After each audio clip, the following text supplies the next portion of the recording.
right nomination, and we will be voting in favour of the motion. Dr Kennedy-Graham. Mr Speaker, thank you, Mr Speaker. The Green Party also supports the nomination of the Right Honourable Winston Peters as member of the Intelligence and Security Committee. We believe that the nomination of Mr Peters by the Leader of the Opposition, Andrew Little, is the appropriate one to make in the circumstances. The Green Party has always had respect for the political experience of Mr Peters and the breadth of his knowledge acquired throughout his time in the House, but also particularly as Minister of Foreign Affairs, which is directly relevant to this appointment.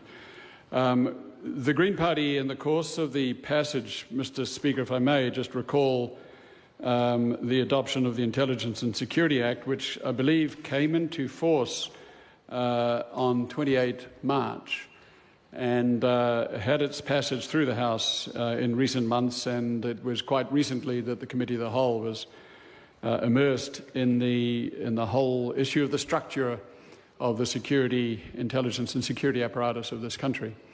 And the Green Party was very pleased that, I think as the Honourable David Parker has alluded to, that changes made in the committee to the bill, which resulted in the requirement that when nominating a person from now on, when nominating a person for membership of the committee, the Leader of the Opposition and the Prime Minister must have, quote, regard to security requirements and the proportional representation of political parties in the House of Representatives, Clause 1945.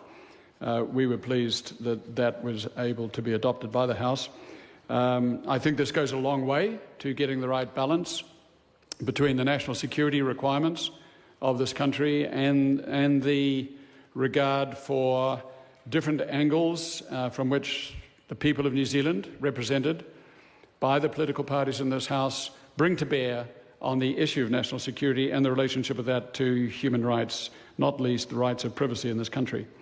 So, in that respect, we regard the appointment of the Right Honourable Winston Peters as an appropriate step along the way to that proportional representation that is already enshrined in 1945, and we look forward to the fulfilment of that requirement, that legislative requirement, from now on in the future. Thank you. Ron Mark. Thank you, Mr Speaker.